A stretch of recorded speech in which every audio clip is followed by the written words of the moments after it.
Hello,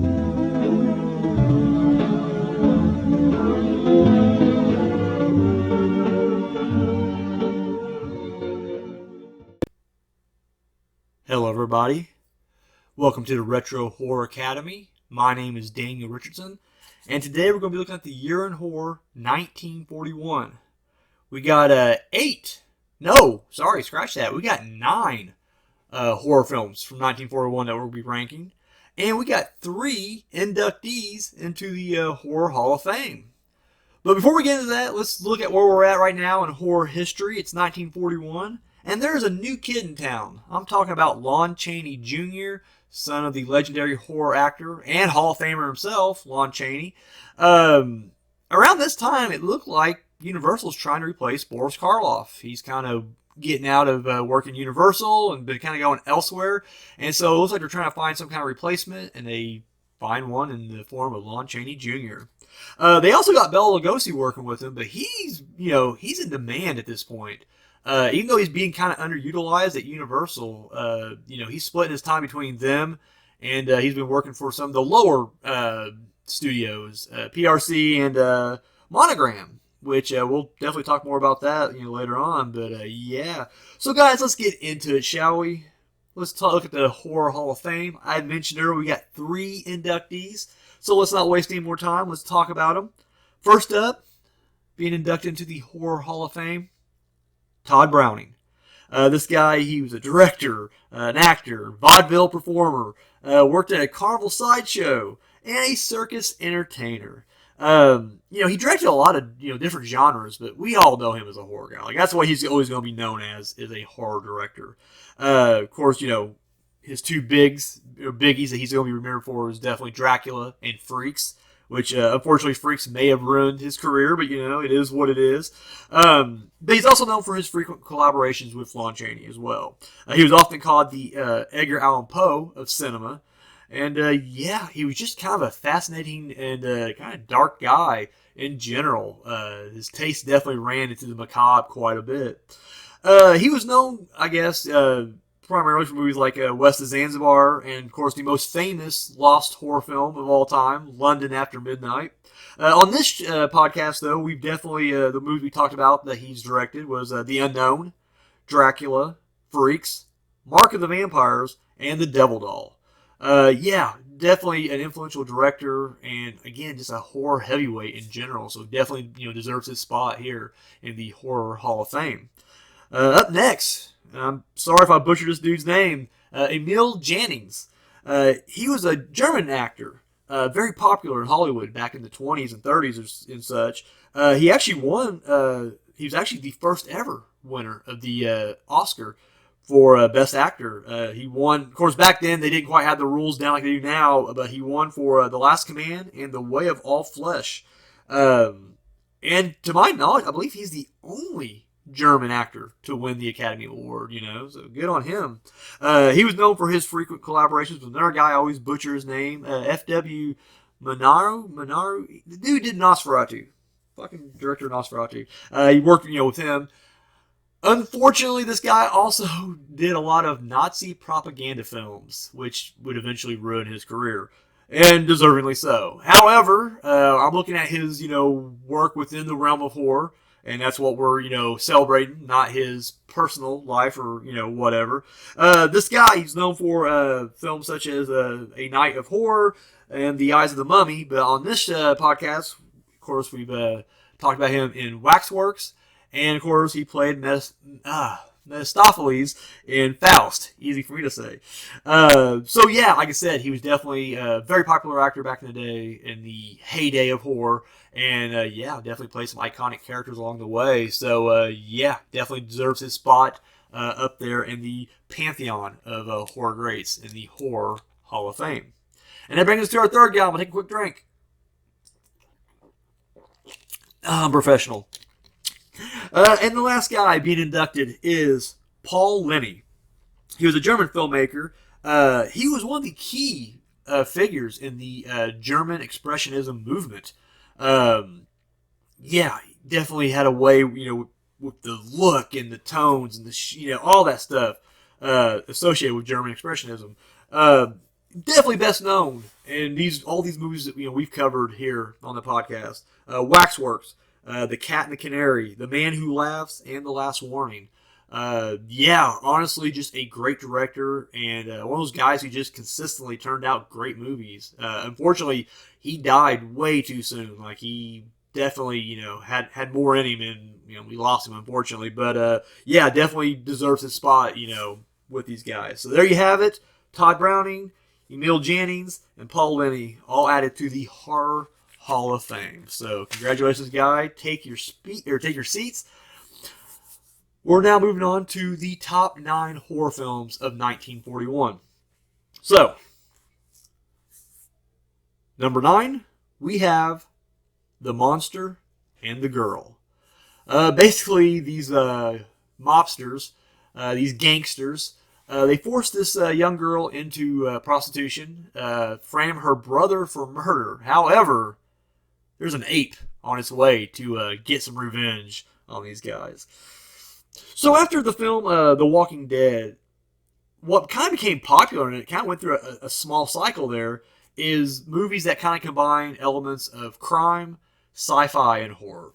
Movies like The Man They Could Not Hang, Before I Hang, and Black Friday were all becoming very popular around this time. So this was definitely kind of cashing in on that trend right there. Of course, I mentioned, previously that the Hays Code is in full swing, and this was definitely a movie that they targeted big time. In fact, they definitely made him change the story to not include so much white slavery, as they said, and less murders, which is crazy to me because I'm just like, seems like a lot of these movies has lots of murders anyway, but they definitely, zoomed in on this. And of course, they couldn't necessarily say that the character Susan was being forced into prostitution. They called her a barmaid. Barmaid was definitely code in old Hollywood for prostitutes. So there you go.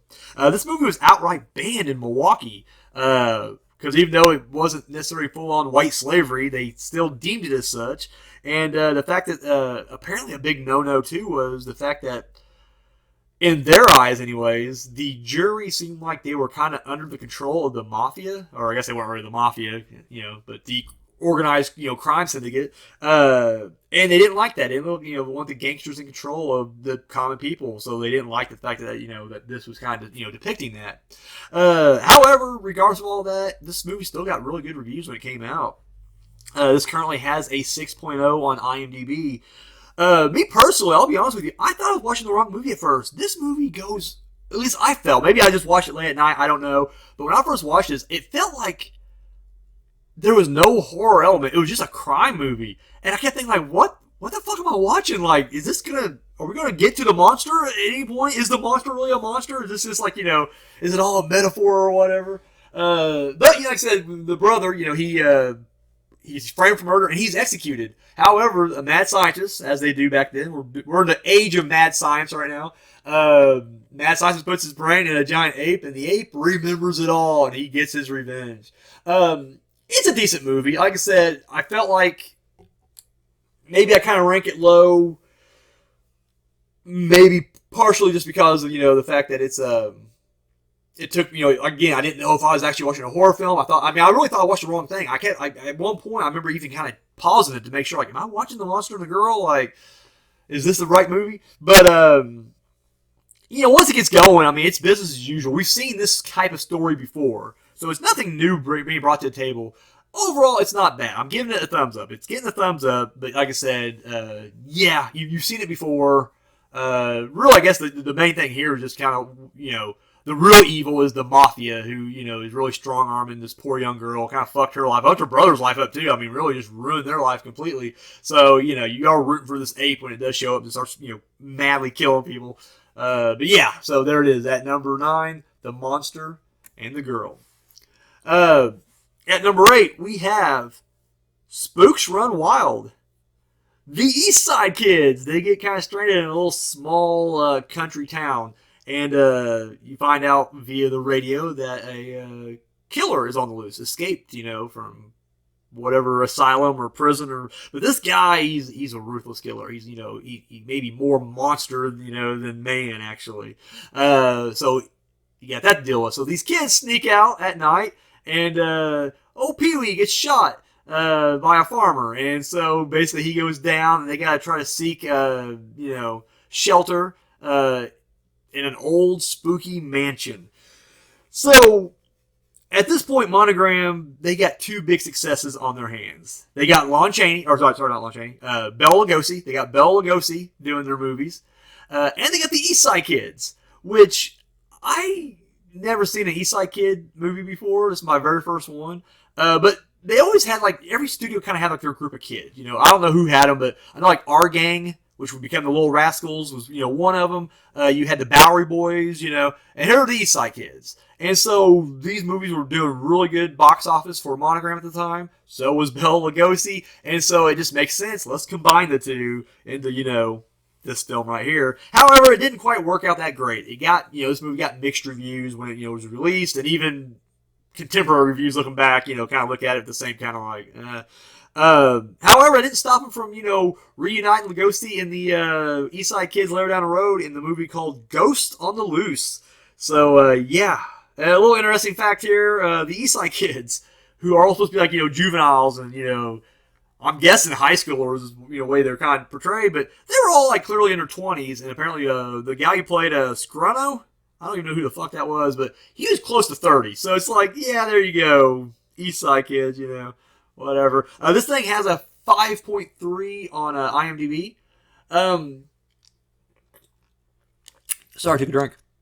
For me personally, it was an okay movie. Again, I've never seen the East Side Kids, any of their movies prior to this. The comedy was kind of hit or miss, so it was just what it was. However, I mean, you can tell Bela Lugosi's having fun, so it doesn't, I'm not knocking his performance because it's almost like, yeah, I don't know, ham it up a little bit. You've earned it. You've had a stellar, 1939 and 1940, so fucking go for it, man. However, I don't know. Like I said, the comedy is just kind of, it's just kind of there. It's a little hit or miss for me. But, overall, it is what it is. So, yeah, that's Spooks Run Wild. So, we're now moving on to number 7. Invisible Ghost. Basically, this dude, he's like Mr. Upstanding Citizen. He's, a pillar of the community, well respected. However, his wife leaves him and he turns into a killer. Of course, the he I'm referring to is Bela Lugosi.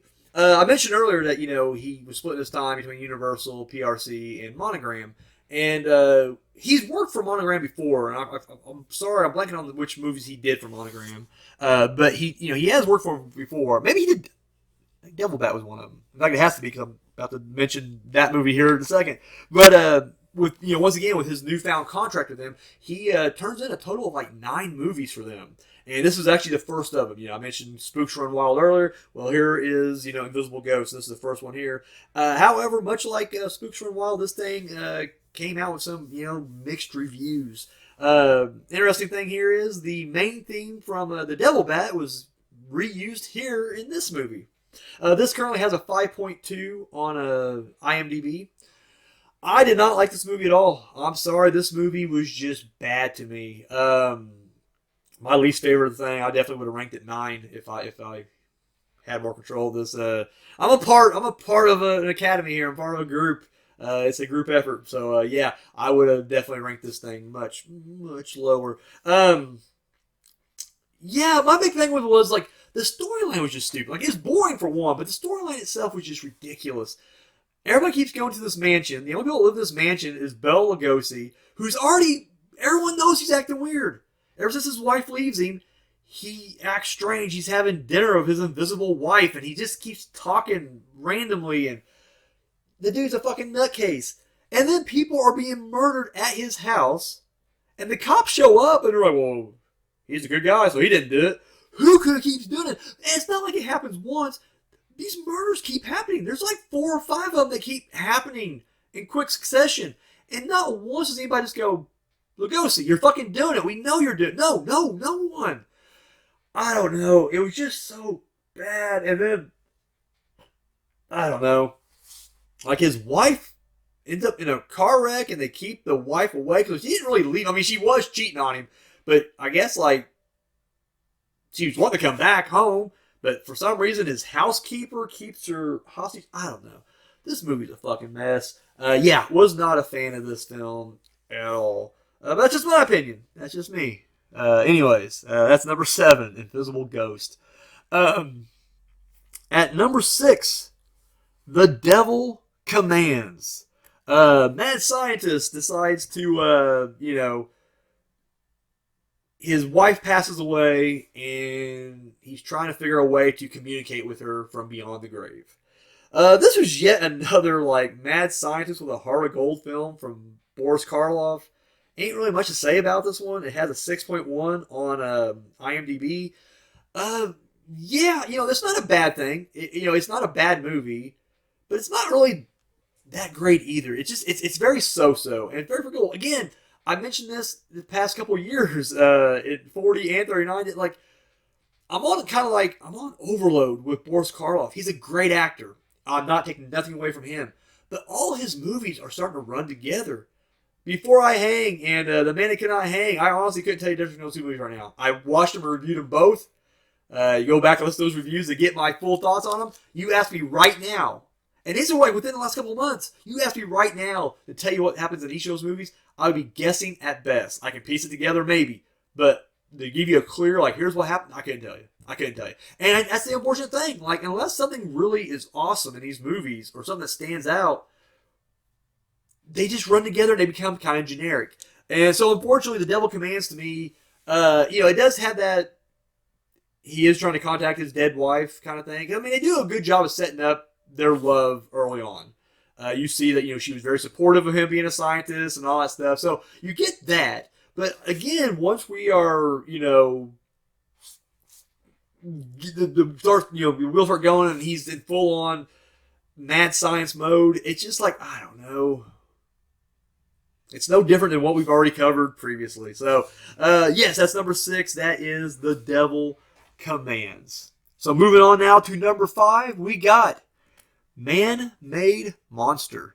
Here we got a mad scientist that kind of, guy that know it. He turns a man into like this electrical monster and kind of has control over him to do whatever he wants. This was Lon Chaney Jr.'s horror debut. That's right. Originally, this script was actually written to have Boris Karloff. I'm not sure who was supposed to be who. I think Boris Karloff was supposed to be the scientist, and Bela Lugosi was going to be the Lon Chaney Jr. character, or maybe it switched around. I don't know, but those were the two things. However, they kept thinking this was too similar to The Invisible Ray, which they're kind of right. I mean, it has a lot of similarities. The storylines are different, but the similarities are definitely there. So they just kind of shelved it, and it sat there for like 4 years until new management took over Universal and they decided to dust it off.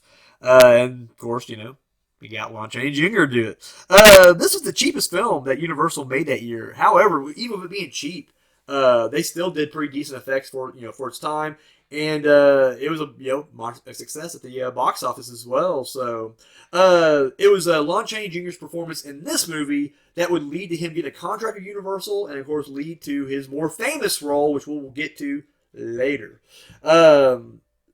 When they were hyping this movie up and doing all the publicity and advertising for this film, they kept playing up the fact that not only was this his first horror film, but he was actually playing on the same soundstage and set as his dad. Who was Lon Chaney, who this is the same on the same set as the Phantom of the Opera. And I thought that was kind of a cool little thing right there, because it runs in the blood, Dad's Phantom of the Opera doing his thing, this dude's doing his thing, and the Man-Made Monster. This thing has a 6.1 on IMDb. Personally, I'm not as big on this movie at all. I like Lon Chaney Jr. I thought he did really good in this one. I think for me, honestly, it's just the I don't know. It's the goof. I know I just for its time good special effects. To me, the special effects were almost comical though. Like I know it was different then, and maybe it was like, oh my god, this is great. For me personally, it looked goofy and it just kind of took me out a little bit. Lionel Atwill did really well in his role as well. But like I said, overall, it was just because he's the villain. Sorry, I should mention that earlier. Lionel Atwill is the bad guy in this movie, the heavy, if you will. But No, like I said, it's all right. I don't think I would have had it this high at all. I would have definitely brought it lower. But again, it's Lon Chaney Jr.'s horror debut, so it is what it is. But that's number 5, Man-Made Monster.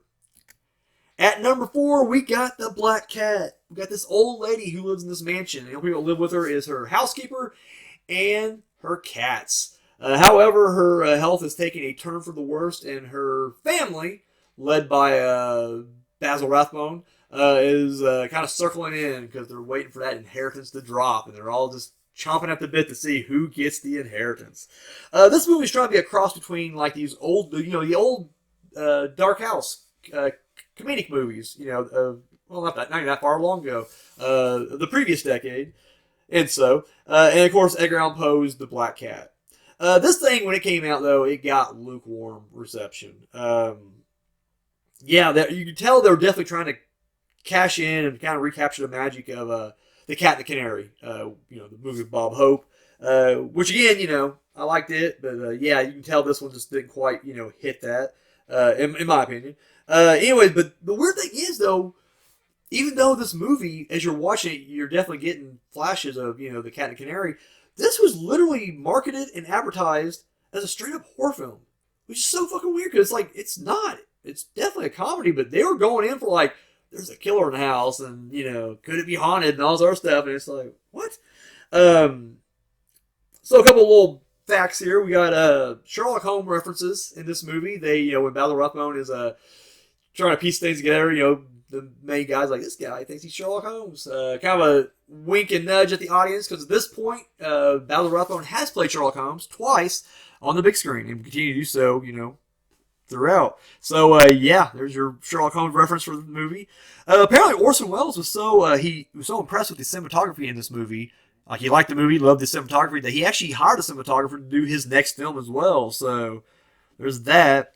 And even though that this movie and the 1934 film, The Black Cat, were both loosely based on the Edgar Allan Poe short story, The Black Cat, they're basically two different films, totally. One's definitely more of has a darker tone to it. This is definitely more comedic. However, the one thing they do share, aside from Edgar Allan Poe, is Bela Lugosi, who also played the original. And, of course, he is the groundskeeper, I guess, is what he is in this movie right here. This thing has a 6.1 currently on IMDb. For me, I could not get into this one like I did The Cat and Canary. In fact, I wasn't big on the Ghost Breakers either. That's another movie that a lot of people were, they're horror comedy from this era. But I don't know. To me, it just seems like the Cat and the Canary just hit it right. And even that movie, Bob Hope wasn't hitting a home run every time. But I just found that movie just to be a little bit more humorous, and I like the story. This just seemed like a big retrend of that. Even though the plots are a little different, it was still pretty much the same kind of movie. But I just didn't think the guy, and I don't know who plays the kind of fat guy in this one. He kind of reminds me of Costello a little bit, from Abbott Costello. Like a slimmer version of, Costello. Anyways, Bud? No, it's Lou Abbott. Yeah, Bud Costello, yeah. Anyways, I just didn't like his comedicness. And then the guy who, what was his name, Mr. Penny or something like that? The guy who's the antique dealer or whatever, who's wanting to buy the house. That guy. I didn't think his stuff was funny either. So it just, I don't know, the comedy just didn't hit for me. The mystery's all right, but at the same time, you're just like, Basil Rathbone, who we've already established was not a fan of horror, I thought he did greatness, but that was pretty much it. That's kind of the high point was him, and it just wasn't enough for me. But again, it is what it is. It's not a bad movie. I'm not going to say it's a bad movie. It's all right, but definitely doesn't need to be number 4. But that's just my opinion. Not going against the Academy. Take a drink. So, we're now moving on to our top 3. We start handing out those Skull Awards. And the first one is the Bronze Skull Award. At number 3, we have Dr. Jekyll and Mr. Hyde. Dr. Henry Jekyll ends up drinking that potion and starts embracing his dark side and goes crazy as Mr. Hyde. At this point, Dr. Jekyll and Mr. Hyde is the most remade movie, horror film at this point. There's been so many versions of it. So this is definitely, in a long list of remakes. However, this one really follows the 1931 Frederick March version pretty closely. So this is almost like, even though they're all based on the same story, This one definitely follows that movie closely. This thing was nominated for 3 different Academy Awards, which you'll remember Frederick March actually won his, for his performance. But this was all like music and makeup and costume, I think, or something like that. I can't remember. It was basically 3 technical awards. What this was, maybe editing. I can't remember. 'Cause I don't think they did makeup yet or awards for makeup. That wasn't something that happened until Rick Baker with American Werewolf in London. Either way, though, this it was nominated for 3 of them. This thing was directed by Victor Fleming, who was more famous and known for Gone with the Wind and The Wizard of Oz. So they brought in a heavyweight outside the genre to come in and do this thing right here. Spencer Tracy, of course, plays the title character, Dr. Jekyll and Mr. Hyde. He originally wanted Katharine Hepburn, which he would actually go on to play a lot with her, but I don't think he's established that relationship with her yet. But he wanted her to actually play both roles of his fiance and the barmaid, Ivy. And he wanted her, to play both of them because he thought that'd be kind of an interesting dynamic there, showing both sides of, the personality and kind of mirroring him being Dr. Jekyll and Mr. Hyde. However, didn't work out that way, and they hired 2 different people to play those roles. In fact, Ingrid Bergman was cast as Ivy. However, she was originally cast in the role of the fiance, which I'm blanking on her name right now, and I apologize. Emily? Elizabeth? Yeah, I can just do a quick little scroll down here and find that out right now. Beatrix! Oh, I was way the fuck off. Her last name's Emery, though. That's why I was probably thinking Emily. Anyways, I'll refer to her as a fiance regardless. Anyways, but no, she was originally cast as the fiance. But at that point, I guess, Ingrid Bergman was pretty much always cast as the goody-good, the good girl. And she's afraid of getting typecast, and so she basically just begged the producers and director, like, hey, can I please just switch the role? And they let her, and she had to play more, the juicy role, the darker role with the barmaid, This thing came out with, decent reviews. A lot of people were highlighting Ingrid Bergman's performance, as well as Victor Fleming's direction. The reviews on Tracy Spencer were kind of mixed. Some people dug his performance, thought it was really good. But some people, were comparing it to Frederick March's and were just like, yeah, it didn't hit the mark at all. Which I'll get more on, I guess, this performance a little bit later on. Kind of comes up. Due to the Hays Code around this time, this version was kind of watered down, considered, the previous one, which here, instead of Ivy being a prostitute, she is a barmaid instead, which we've already talked about that with the monster and the girl. I didn't think it was that much more watered down because they're still showing him like whipping the shit out of these girls, and it's definitely implied there's a sexual relationship with him, and that there's definitely some rape going on. So I feel like, I don't know, maybe it is watered down. I guess I'll watch them back to back because it's been a minute since I've watched it. I've watched a lot of movies between that version and this version, but I don't know. I didn't think it was that much more watered down, but again, that's just me. Interesting to note, I may have mentioned this when I did the 1931 version, but there is no love interest or love triangle at all in the book. In fact, he didn't have a girlfriend or nothing in that one. That was something that was kind of invented for the stage performances of Dr. Jekyll and Mr. Hyde, or The Strange Case of Dr. Jekyll and Mr. Hyde. And then when they started in the movies, it was always kind of a part of that. But initially there was not that at all, so I thought that's kind of interesting right there. So I mentioned Spencer Tracy's performance earlier, and I guess when he was interviewed about this movie, he said this was like one of his least favorite, if not the least favorite, of his own performances. And he wasn't big on it. He thought he didn't think he just did a good job with it. I didn't think he did bad. I feel like I've read a lot of reviews I was reading, they were just all giving him shit, or not. I guess not all. Half of them were giving him shit. And I kind of felt like, I don't know, it was even unfair because I just felt like they were just unfairly comparing him to the other guy. And I feel like, I don't know, I thought he did good. Like one review just like, he was too old to be believable as the young, good-natured doctor. That's everything. He was too roguish to be, And I was like, I thought he did fine as Dr. Jekyll and Mr. Hyde. I don't know. Again, it is what it is, I guess. But a little funny note here. Apparently, Spencer Tracy went to Clark Gable's wedding dressed up in his Mr. Hyde makeup, which, that's funny. And then finally, take a quick drink. So Victor Fleming has a reputation of being a dick, especially to his actresses on stage, maybe, or on set, and maybe even the actors, I don't know, but it seems like I've been hearing more about him being a dick to the women. famously slapped Judy Garland on the set of The Wizard of Oz because she was acting quote unquote too silly, and just slapped her to make her straighten up. What the fuck? And I guess there's stories going on about this one too, because apparently Alana Turner, who would play the fiance, Beatrix, sorry, apparently she could not cry, and so to elicit tears, he was shouting at her right in her face, couldn't get her to cry. So then he started grabbing her arm and like squeezing it to get tears. And then when that wasn't enough, he just slapped her. And apparently did the same thing to Ingrid Bergman. And it's like, what the fuck, dude? Golden Age of Hollywood. So anyways, this got a 6.8 on IMDb, a 58% on Rotten Tomatoes, and it brought in $2.3 million. I liked it. I'm a fan of the Dr. Jekyll and Mr. Hyde. I feel like the silent ones are okay, kind of a mixed bag.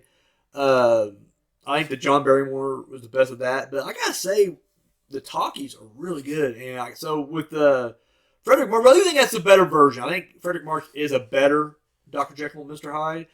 I'm also saying that Spencer Tracy ain't bad either. And I gotta say, this is probably my second favorite of the movies I've seen so far. As much as I think John Barrymore kind of gets more props than Spencer Tracy, I think this is a better movie, and I think it's a better performance overall. I like it. I think, and Ingrid Bergman just fucking kills it. In fact, I didn't know who she was exactly. I didn't know who she was cast as. So when I saw her name in the credits, I guess I assumed she was the fiance.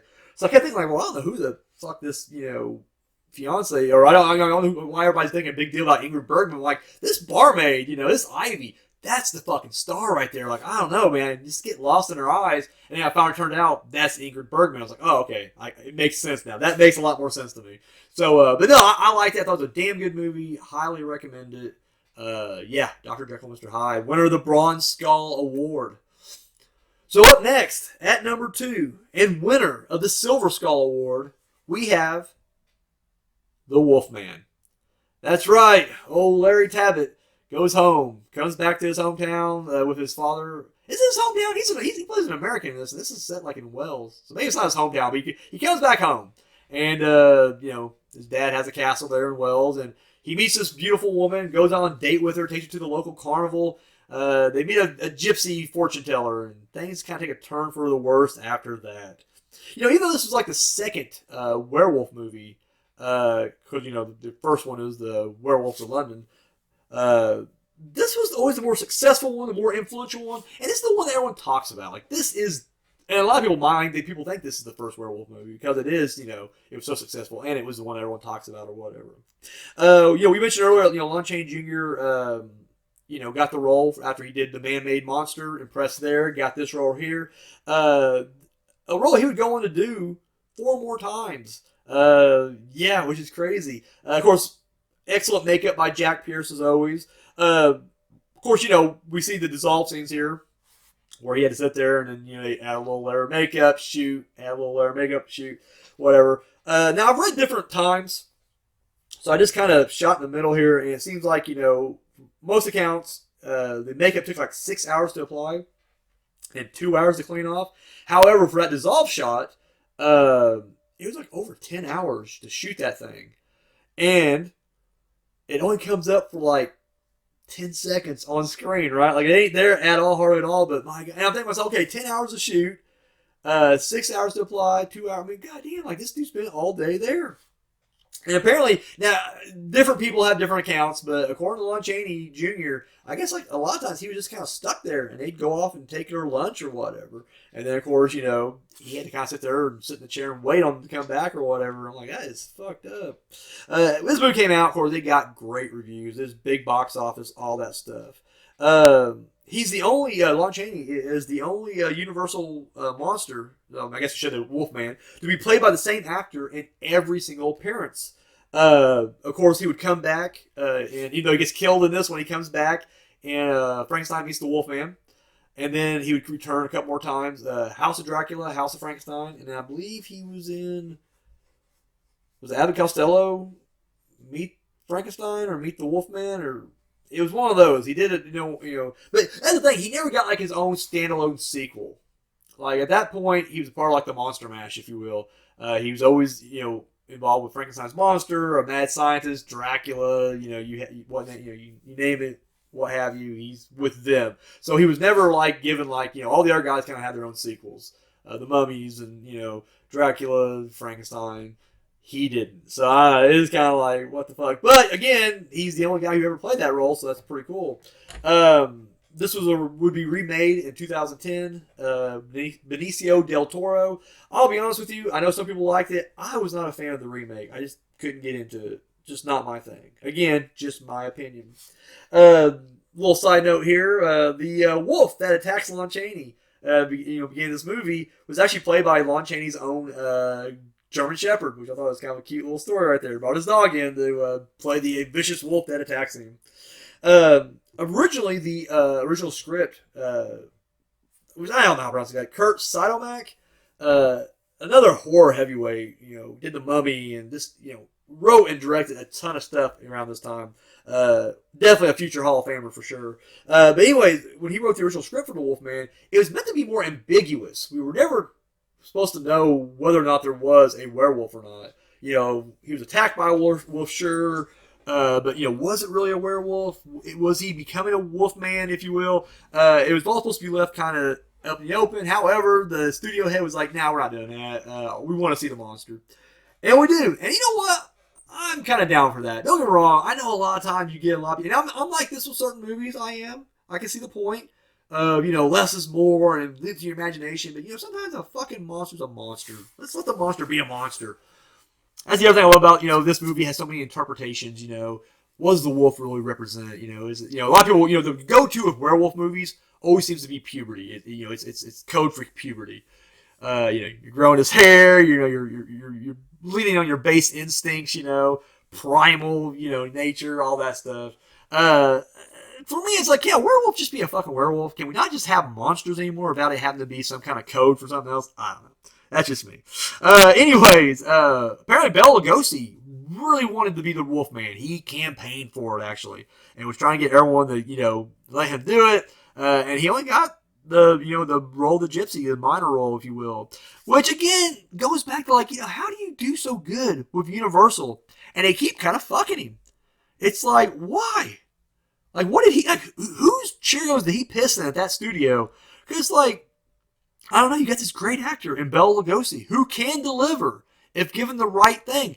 And then, even after, he did Dracula and then, his stock kind of dropped. And I'm guessing because he just turned down the Frankenstein. Again, there's different accounts to what really happened there. But when he turns down the Frankenstein monster or whatever, it seemed like his stock dropped. But then, with Son of Frankenstein, he turned in such a great performance and everyone was praising him, but they're not doing anything else with him. I don't know. It kills me right now. I keep reading these stories, year after year about, his misuse, and this keeps continuing right here. Now, don't get me wrong, it worked out good for Lon Chaney Jr., and I'm sure there's a lot of people out there who'd say, they couldn't imagine anybody else being the Wolfman, myself included, but it's like, what could have been, Apparently, originally, they didn't even, of course, forget Bela Lugosi, they wanted Boris Karloff, but as I said earlier, he was clearly kind of stepping out from Universal, at least momentarily, he'll definitely be back, but he was stepping out at this point, and so I guess they were just like, you know what?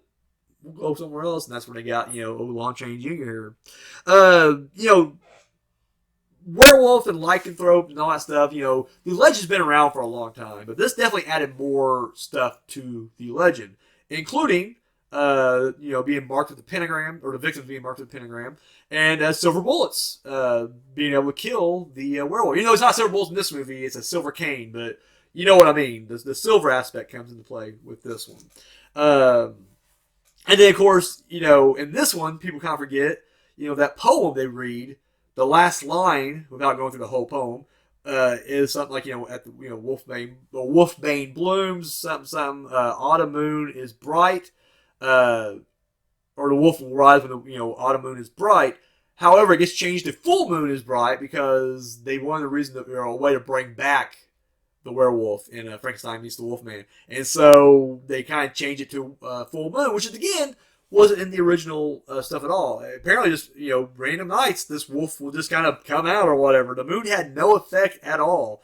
So it is just kind of funny that they can, they kind of added that. And it is law. It's lore now. It's what we accept. Granted, though, I mean, I've seen a lot of movies, and they kind of they pick and choose, as time goes on, anyways. But again, it all starts with the Wolfman. It really does.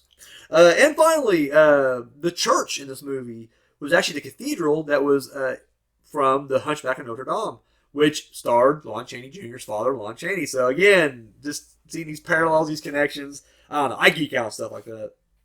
This thing has a 7.2 on IMDb and is 9% on Rotten Tomatoes.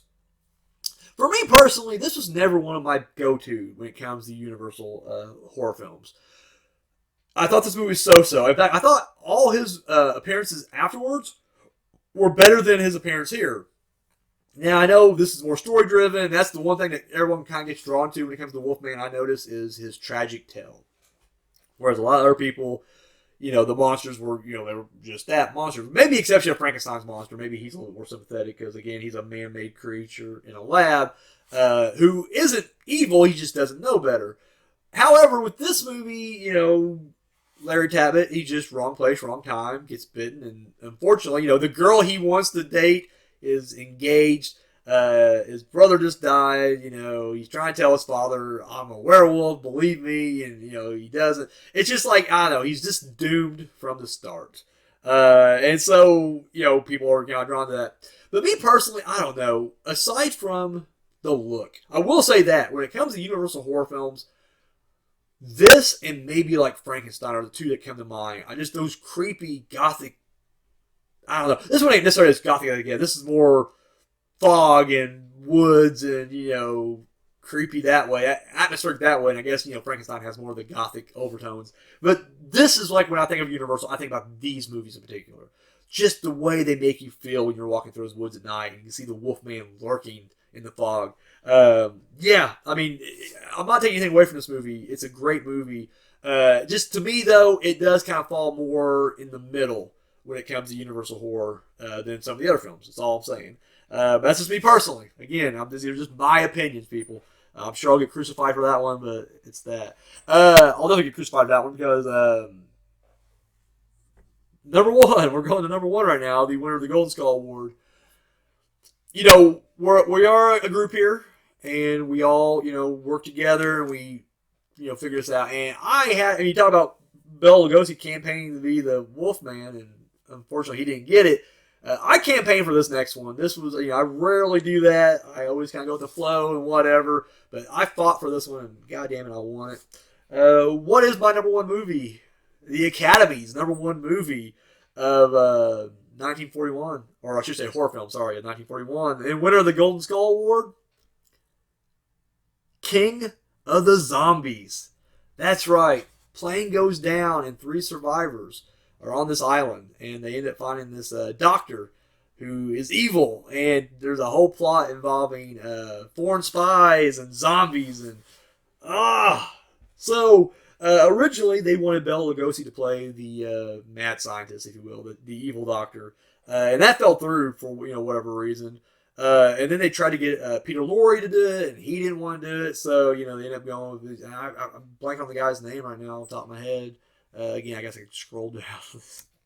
Sorry, I've got a lot of this. Henry Victor, yeah. Who's that guy? I shouldn't say it. I don't know who he is. Maybe he did do other stuff. He may have. I don't know. But either way, he's definitely no Bela Lugosi or Peter Lorre. So, but anyways, that was, the original thing there. This movie really was trying to cash in on Ghostbreaker. In fact, they even put that like on the poster and the advertising, like, if you like Ghostbreakers, check out King of the Zombies. They were definitely trying to, go, they lean in fully on the horror comedy aspect of this, whereas the previous movie we talked about, the Black Cat, really didn't lean in on it. Like I said, their advertising was making it like a horror film, and it wasn't. It was a horror comedy, but this one's like, nope, it's a horror. In fact, it was so much leaned onto, they actually, because initially it was supposed to be a straight up horror film, and they brought in different writers and changed the script completely, and then they even brought in a different director, Gene Yarborough. If that's how you pronounce his name. I'm bad with name, I'm sorry. But they brought him in because he was known for his comedy. So it's like, they definitely were like, nope, we're going away from horror, making this straight up comedy here. This thing actually got good critical reception, which that surprised me. In fact, that and the other thing I'm going to tell you here in a second really surprised me.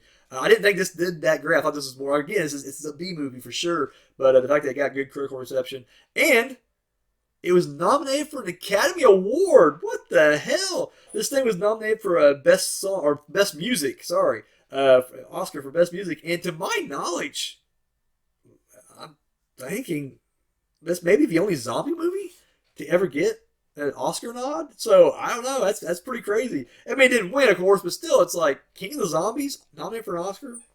Make it number one for sure, right? This would be followed by a sequel, Revenge of the Zombies. I don't think it did as well as this one. However, again, butcher's name, Manton Moreland, returns as the same character. So yeah. The one thing that I didn't mention with Wolfman either, or I didn't mention about Wolfman, but this was released a little bit after Pearl Harbor, and they were kind of shocked that, would either of those movies do good, because again, the nation just suffered, a huge tragedy, and we're about to enter, World War II. You really want to watch monster movies and horror, whatever, and it turned out, yeah, I mean, the public does, it's escapism, it's the same today as it was, I guess, back then even. Just kind of surprising it was, but the one thing about this movie, though, even though this was released after Pearl Harbor, this was clearly made, before the release, before Pearl Harbor, but they were very careful not to mention who the foreign spies were for. They were just vaguely European, from the European continent, the European nation or whatever. Instead of just being straight up German or Nazis. Apparently a movie came out a year or so before that would just lean in heavily on, like, Hitler being a monster or whatever. Again, I mean, we're America, I assume, because shit, what, who's more patriotic than this country, especially, like, during, World War II or whatever. I just assumed that'd be kind of movies people love, but apparently they weren't. And that movie did not, I forget the name. I wish I could look it up right now. I just can't scroll down that one. I read that in another article, but they were talking about how, like, when that came out, it just got lambasted and just, it's considered, like, hateful and everything else. And it's just like, oh, shit. Which is kind of where we're at now. Because I feel like, you can make any kind of, during, Vietnam, we made a ton of Vietnam movies, and, Rambo, man, that's just the whole thing of Rambo. Like, he went back to Vietnam to, like, win that war for us. We lost Vietnam. Not in Rambo. There's no sensitivity there. We just started killing Vietnamese, and America cheered. We knocked out the Russian. Sylvester Stallone did a lot of that, didn't he, in the 80s? Knocked out the Russian during the Cold War. America cheered. And now Top Gun 2 comes out, and they're like, well, we won't mention where these guys came from. It's some made-up country. Or just a bunch of white people working with different people. It's like, it's multicultural. We're PC now. Anyways, but I guess that was a big thing back then. So you'll notice in this movie, there's really the foreign spies don't really have a home or whatever. They're just vaguely European. This has a 5.2 currently on IMDb. Again, Oscar-nominated movie, great reviews, low score, ridiculous. So here's the thing. Yes, I love this movie. This movie caught me off guard. This is a movie I watched in a box set. I think I borrowed it from a friend, actually. But you know those box sets, the cheap little B movies. 10 movies on 2 DVDs, and it's, like $3 at your local Walmart.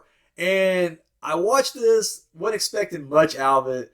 Dude, Manton Moreland is fucking gold. Yes. Is it offensive today? Absolutely. I'm not defending that. I know a lot of the jokes are racially insensitive, bad stereotypes, whatnot. I defy you to watch this movie and not laugh. I'm sorry. His performance is great, and I'm not laughing at him. I mean, I guess I kind of am. It's his performance, but it's not for those reasons. It's because he's actually funny.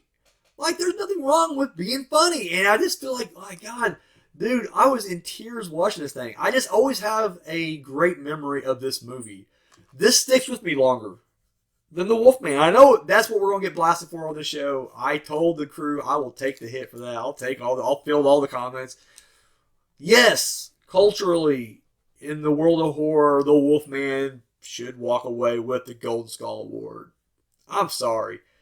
Wolfman don't make me feel like King of the Zombies do. So, yes, King of the Zombies is our #1 horror film of 1941. And the haters can fucking suck it. Alrighty, guys. So that's going to do it for 1941 Year of Horror. Do a quick recap. We inducted Todd Browning, Emil Jannings, and Paul Lenny into the Horror Hall of Fame. And then the recap our movies. At number 9, it was The Monster and the Girl. At number 8, Spooks Run Wild. Number 7, Invisible Ghost. Number 6, The Devil Commands. Number 5, Man-Made Monster. Number 4, The Black Cat. The winner of the Bronze Skull Award at number 3, Dr. Jekyll and Mr. Hyde. Winner of the Silver Skull Award at number 2, The Wolfman. And the winner of the Golden Skull Award at number 1, King of the Zombies. Guys, thank you very much. That has been 1941 in Year of Horror. My name is Daniel Richardson. This has been the Retro Horror Academy, and you're dismissed.